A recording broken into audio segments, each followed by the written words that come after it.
მოგესალმებით, ეს არის გადაცემა მიერავესნიკი. დღეს ჩვენ ვისაუბრებთ ბოლო საინტერესო ამბებზე აფხაზეთიდან, მათ შორის სატურნის შეხვედრაზე აფხაზ პოლიტიკოსებთან.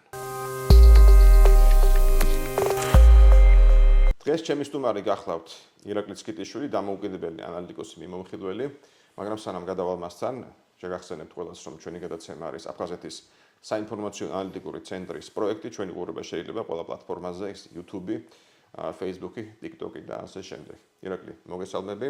მოგესალმებით. დიდი მადლობა და განვიხილოთ, რა თქმა უნდა, ცხელ-ცხელი ამბები აფხაზეთიდან. ახლა ხან სატურნი შეხვდა აფხაზებს, ოპოზიცია იყო წინ, ხო? წარმოუდგენელი და მისი ტონი იყო ძალიან ჭკუის დამრიგებლური და ცოტა იყოს დამცინავეც, რა. ძირითადად გამახვილა ყურადღება რამდენიმე თემაზე. უმწვავეს იქიდან, რა თქმა უნდა, იყო კანონი აპარტ ოტელების შესახებ, ამ კანონის ესე თქვათ გატანას რუსეთი დიდი ხანია ცდილობს აფხაზეთში ჯერჯერობით არ გამოსდის. Насколько мне известно, были даны обещания, да, они, насколько я понимаю, были даны властью, обещания, что вот эти долго разрабатываемые проекты, они будут приняты. Были названы сроки. Сроки эти подошли, ничего не было принято. И тогда последовали вот меры, связанные с ограничением финансирования, с тем, что заморожены выплаты. Насколько мне известно, я поинтересовался только в связи с этим, я не был, так сказать, вовлечен никоим образом в определение всех этих сумм. 170 миллионов рублей ежемесячно Абхазия получает на доплаты своим бюджетникам. То есть это сотрудники государственных органов. Сейчас эти средства заморожены. Именно под впечатлением, что Абхазия, ни власть, ни оппозиция, в целом Абхазия, определенные обязательства, которые взяла на себя, не выполняет. Существовать без поддержки России самостоятельно, независимо Абхазия, наверное, не может. Наверное, не может. Тем более в создавшейся вот сейчас, может быть, там в каком-то необыкновенном будущем, когда не будет необходимости вообще поддержки, все будет и так хорошо, возникнут новые обстоятельства. თავარი თემა ამაზე ნოვიტრიალოთ ალბათ, რამდენ ხანში ნოველოდოთ ბოლოს და ბოლოს, რომ ეგრეთ წოდებული აფხაზური პარლამენტი, რომელმაც ჩააგდო ეს კანონპროექტი ზაფხულში, იძულებული გახდება ეს კანონპროექტი ბოლოს და ბოლოს მიიღოს, ეს ძალიან მნიშვნელოვანია, ამაზე ვისაუბროთ და ზოგადად ვისაუბროთ ცხადია იმ გართულებულ ურთიერთობაზე, რომელიც ბოლო პერიოდში შეინიშნება მოსკოვსა და სოხუმს შორის. აი როგორ გონია რა მოხდება ეს კანონი იქნება მიღებული წელს და თუ იქნება როდის შემოდგომაზე ცოტა გვიან ძალიან რთულია იმის თქმა მიიღებენ თუ არ მიიღებენ ეს იმაზეა დამოკიდებული შეძლებენ თუ არა აფხაზები გაუძლონ იმ წნეხს რომელიც მოდის რუსეთიდან მე ვფიქრობ რომ საბოლოო ჯამში ალბათ მიიღებენ მაინც რთულია თქმა როდის იმიტომ რომ წნეხი რუსეთიდან დღესდღეობით იმხელა არ არის რომ თქვათ მათ აქვთ რაღაც ლავირების საშუალება და ამ თემაზე საუბრის, მაგრამ რეალური წნეხი რო წამოვა რუსეთიდან მათ ესენი ვერ გაუძლებენ. წნეხი წამოსულია გადაუკეთეს ფული? კი, ეს ფული ისეთია, უბრალოდ როგორ ვთქვა, გამაფრთხილებელი გასროლა. ეს არის გამაფრთხილებელი გასროლა, და პლუს მუქარა რომ წაართვენდნენ მოქალაქეობას, რუსეთის მოქალაქეობას ჩამოართვენდნენ იმ დეპუტატებს, რომლებიც მიდიან რუსეთის წინააღმდეგ. კი, და პირველ რიგში საუბარია ოპოზიციურ დეპუტატებზე, არავის არ უნდა აფხაზეთში რუსეთის მოქალაქეობის. ხო, რა გადარჩებათ ელემენტარულად. არავის არ რა გადარჩებათ მათ. ამიტომ უკვე ცოტა შეარბილა ოპოზიციამ ტონი იგივე შეხვედრაზე ზატოლინთან საკმაოდ საინტერესო ისაუბრა Адгур Арзимбам. Мы сейчас, к сожалению, выглядим как школьник, который вот ему дали контрольную задачу, и вот здесь первый вопрос, он на него не знает ответ, и все свое время он тратит на то, чтобы вот это вот ответить. Вместо того, чтобы перейти на другие вопросы, намного более важные, то, о чем говорил Рауль Джункович, объединенная группировка войск. Эта объединенная группировка создана или нет? Вы знаете, что нет. Соглашение 2014 года, вот здесь прямо пишется о том, что будут созданы условия для укрепления абхазо-грузинской границы. там необходимо было построить определенные сооружения. Это стратегический вопрос, это не реализовано. Я сейчас не буду говорить, кто в этом виноват, кто базу построил и так далее, это вообще сейчас и не об этом. Почему мы, ответственные политики, сидим сегодня целый день, обсуждаем апартаменты, а не обсуждаем эти ключевые стратегические вопросы. ჩვენო ზატულინს რომ მაგალითად რომ აი ეს აპარტოტელების საკითხი არ არის სტრატეგიული საკითხი და ამიტომ ეს საკითხი არ შეიძლება იყოს განხილული რუსეთსა და აფხაზეთს შორის როგორც უთანხმოების თემა ისეთი რომლის გამოც ურთიერთობები გაფუჭდეს და ისაუბრა დემოგრაფიაზე ეს ყველაზე ბკინეული თემა აფხაზებისთვის კი რა თქმა უნდა ხო როდის ჩატარდა მართლა მან ბოლოს დემოგრაფიული აღწერა 2010-ში 2011-ში ჩატარდა რამდენი იყო რიცხვი საინტერესოა იქ 150,000-მდე დათვალეს აფხაზი, საერთო მოსახლეობა თუ არ ვცდები იყო 250,000, მაგრამ იქ იმდენად იყო. ომამდე ხო 100,000 იყო აფხაზები, ახლა 90,000 ხო, მით როგორ ომის მერე აქამდე ვერ გაიზრდებოდა. ვერ გაიზრდებოდა. თუმცა ჩვენ ვიცით პრობლემები ჯანდაცვაში, უამრავი ავარია და სამწუხაროდ. არა, სიკვდილიანობა ძალიან მაღალია, სიკვდილიანობა ძალიან მაღალია. ეს ციფრებითაც კი ქონდა ეს დათვლილი ყველაფერი, იქ უბრალოდ ვერ იქნება ვერანაირად. იმის მერე აღარ სატარებენ ხო აღწერას. იმის მერე არ ატარებენ, მე ფიქრობ რომ მაშინ ახლა ეშინიათ უბრალოდ ამის ჩატარება და დაინახონ ის სურათი თუ რა ხდება და ნუ იქ მაშინ რო ატარებდნენ, მაშინ ქართველების პრობლემა იყო მათთვის. იქ როგორ დათვალეს კიდე გალის მოსახლეობა, ეს კიდე მეორე საკითხია. ამიტომ ის ციფრები საერთოდ არ არის სანდო, იმ ციფრებზე დაყრდნობა აბსოლუტურად შეუძლებელია იმდენად რომ თვითონ აფხაზები იცინიან უკვე მაგ ციფრებს. Нас в Абхазии, абхазов, государствообразующие нации, чуть более 50%, хотя это статистические данные 2011 года. Каждые 10 лет надо проводить, мы уже 2 года запоздали. Я уверен, что если объективную провести перепись населения, здесь ситуация гораздо хуже. В этих условиях мы, опять же, в рамках той логики, которую вы сами в отношении своего народа преследуете, мы имеем право. Мы беспокоимся за свое положение. Что касается апартаментов, жилья и так далее, мы это воспринимаем именно в этом ключе. სხვა შორის ცოტა იყოს დასცინა კიდევაც ამაზე ზატულინმა აფხაზებს, იმიტომ რომ ამის პირდაპირ უთხრა რომ მოდით გამრავლდით, იქვე უთხრა რომ ეხლა ნუ გეშინიათ 157 თუ ამ კანონს მიიღებთ და აშენდება აპარტოტელები, ნუ გეშინიათ 157 მილიონი რუსი არ ჩამოსახდება აქო 157 მილიონი რუსი არ ჭირდება და საკმარისი იქნება 157,000 რუსი ხო რეალურად რომ თლიანად აითვისონ ეს ტერიტორია და აფხაზებს სწორედ ამის ეშინიათ. ეხლა რუსეთმა გამოავლინა ეს რეაქცია როცა აი გადაუკეტა ფულადი დახმარება და დაემუქრა მოქალაქეობის წართვებით, ну აი ტიპიური ესე თქვა რუსულად უპასუხა. У вас в голове все время вот этот ужас от того, что абхазов станет меньше в Абхазии, чем кого бы то ни было. Послушайте, эти вопросы можно регулировать, во-первых, за счет роста благосостояния и того, что вы тоже материнский капитал внесете и начнут рожать больше, чем прежде. Боритесь другими способами за свой баланс. Боритесь другими способами. რუსულად უპასუხა, ხო, როცა დაინახა, რომ ეს კანონ პროექტი არ გავიდა ზაფხულში. მე ამას მოყვა ძალიან საინტერესო მოვლენა, იქ რუსეთის ელჩმა, რომელიც რეალურად არის, თქმა უნდა, იქ ნეფის ნაცვალებით მიღებაზე არ დაპატიჟა საერთოდ ოპოზიცია, ხო? ესე იყო. ეს იყო შარშან თუ არ ვწდები. ხო, ეს ხო, ეს რა სიგნალი იყო? ნუ ეს სიგნალი იყო, რომ თქვენ მე არ მჭირდებით, რა თქვენ არაფერს არ წარმოადგენთ. ასეთი სიგნალი იყო. ზატულინი შეხვდა ხო ოპოზიციას, საინტერესო რატო? ნუ იმიტომ რომ ამ პროცესებში ახლა ყველაზე სერიოზულ პრობლემას უქმნის სწორედ კანონპროექტს ოპოზიცია ებრძვის. ოპოზიცია ებრძვის. ნუ შესაბამისად ახლა რატო შეხვდება თქვა ბჟანიას, ხო ის მხარს დაუჭერს. უნდა არ უნდა მხარს დაუჭერს, მაგრამ ოპოზიცია, რომელიც არ არის თქვა რაღაც ფინანსურ გარიგებებში ან წუთას რუსეთის ხელისუფლებას. ფინანსურ გარიგებებში რო იყო, უნდა იყო ხელისუფლებაში, რომ დაგჭერს ხო, აი ასეა. და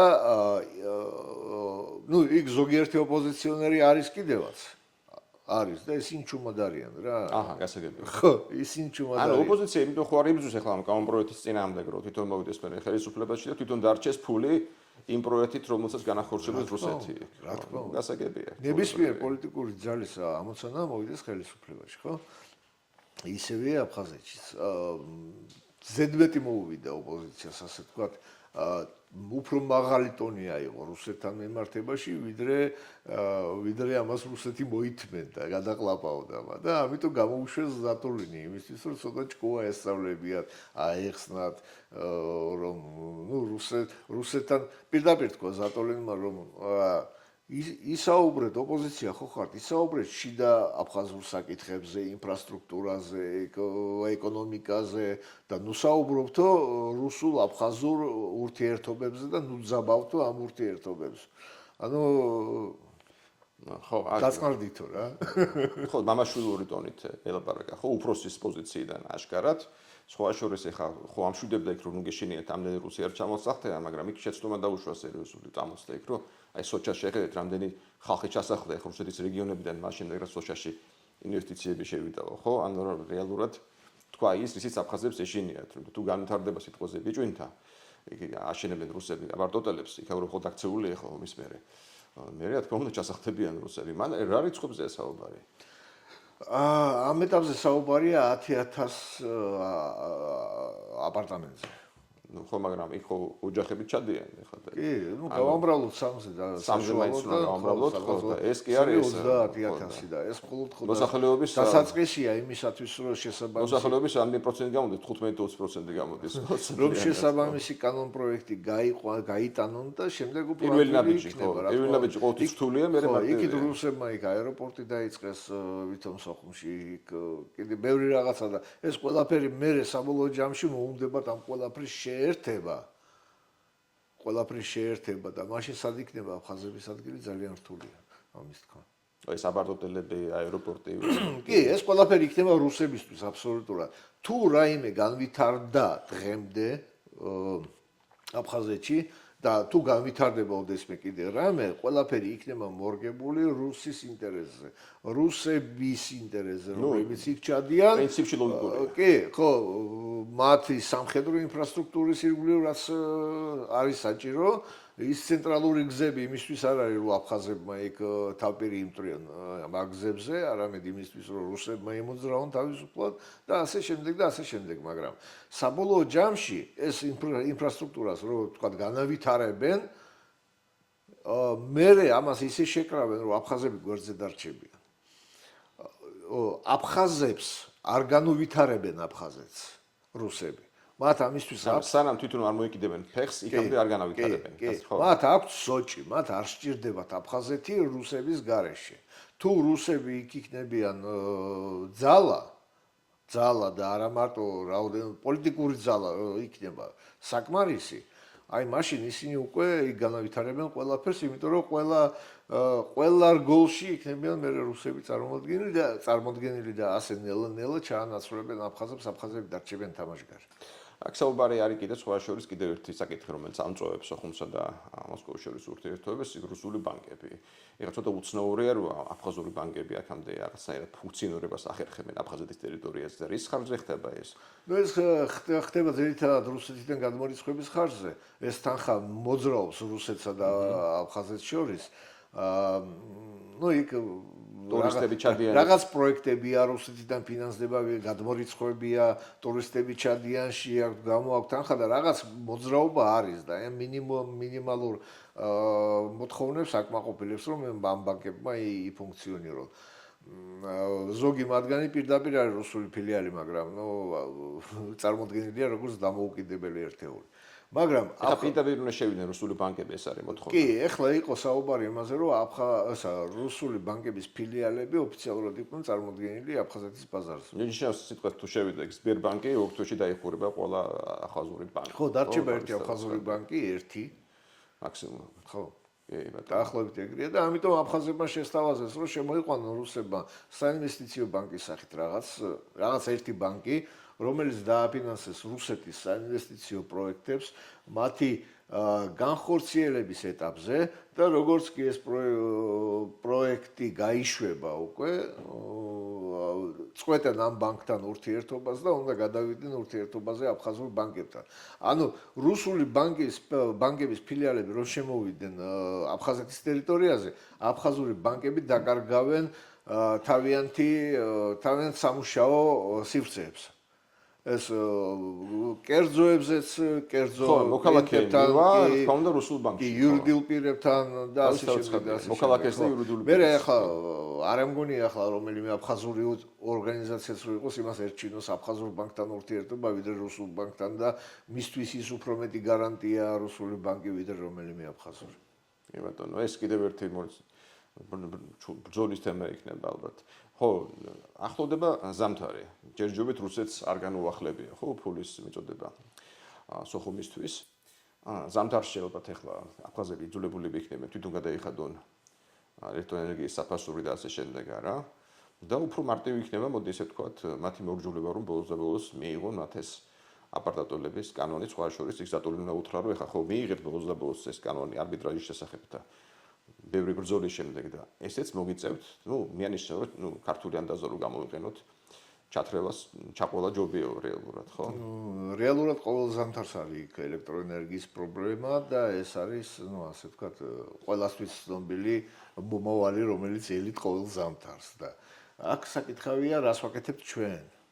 ჩვენ არაერთხელ ვიყიდია ჩვენ თვითონ რუსეთში ელექტროენერგია და მიგვიწოდებია აფხაზეთისთვის და შევიტანთ რაიმე წვრილს იმაში, რომ აფხაზებს შეურბილოთ ეს ზამთარი იმისათვის, რომ არ მოექცენ იმის. რო შევიტანეთ ბევრჯერ ეს რაღაცნაირად დაფასდა, ესე ვთქვათ, გასაგებია, მაგრამ იყურეთ როგორი სიტუაცია. აქ დაფასებაზე იმდენი არ არის, რამდენადაც ვთქვათ, რაღაც გარკვეული ბალიში გაუკეთოთ აფხაზებს რუსების წინააღმდეგ. შესაძლებელია ეს, არ ვიცი, ეს საინტერესო თემა, მაგრამ ეს მძიმე ზამთარი, რომელიც ელოდება, რა თქმა უნდა, ალბათ შეუწყობს ხელს იმაში, რომ ესე თქვა აფხაზები ბოლოს და ბოლოს მოარჯულონ და ეს კანონ პროექტი მიაღებინონ. არჩევნებია იქ გაზაფხულზე. რუსეთს ბჟანია აწყობს წესით. ვიცით რა, მე ამ ეტაპზე ვერ ვხედავ ვერცერთ პერსონას აფხაზურ პოლიტიკაში, რომელიც შეიძლება კონკურენცია გაუწიოს ბჟანიას. ის არ ჩანს. ამ ეტაპზე მე ვფიქრობ, ბჟანია ცდილობდა თან ამ კანონ პროექტის გატანას. ყოველ შემთხვევაში ეს ყოველ შემთხვევაში ცდილობს, ხო და რუსეთს ალბათ ურჩევნია უკვე მიჩვეული და უკვე პლანთან ურთიერთობა დალაგებული აქვს. ახალ პლანთან ურთიერთობის დალაგებას კი ედროუნდა. სანამ დაალაგე ფული ესე მარტივად არ იჭრება. ახალ პლანთან და იცით როგორ არის ახალ პლანთან დალაგება, ყველა ახალ პლანთან დალაგება გაუადვილდება, იმიტომ რომ იქ ვერ გაიმარჯვებს. ცოტა დრო ხო მაინც უნდა მაგას ვთქვა. იქ ვერ გაიმარჯვებს მაინც კლანი თუ არა აქვს უკვე რაღაცა დალაგებული. გასაგებია. ხო და იმას მე მოემება სხვა დალაგებები ასე ვთქვა. ასე ამ პრობლემა არ იქნება ალბათ, ხო? ეს ცივი ზამთარი ვახსენეთ, ხა ჩვენ თავის გავახსენეთ 2006 წელს აფეთქდა გასადენი, რომელიც მოდიოდა რუსეთიდან და კი, ხო, მე ყოველთვის ვამბობ, რომ რაღაც დამოუკიდებლობაზე საუბარი და რუსეთთან ურთიერთობა აბსოლუტურად ურთიერთგამომრიცხავია, შეუძლებელია, იმიტომ რომ რუსეთი ყლაპავს ყველანაირ დამოუკიდებლობას ყლაპავს, ყველას დამოუკიდებლობას. მით უმეტეს როცა ხარ ესეთი სუსლი და უმწეო, ხო, და ზატონინი გაქციენს, რომ მიდი აი გამრავლდი, ამას რო გეუბნება ელემენტარულად. რაზეა საუბარი. ნახოთ რა მოხდება, ძალიან საინტერესოა. არც თუ ისე გაათმის მოვლენები ალბათ რა თქმა უნდა თავისთავად ცხადია, იმიტომ რომ ზეწოლა რუსეთის მხრიდან იზრდება და ანექსიის ხარისხი რა თქმა უნდა იზრდება, ხო? ეს არის სამწუხარო პერიოდი. დიდი მადლობა ირაკლი მადლობისთვის ამ თემებზე ალბათ კიდევ მოგვიწევს საუბარი. მადლობა ყურადღებისთვის, ჩვენი გადაცემა კიდევ დაბრუნდება.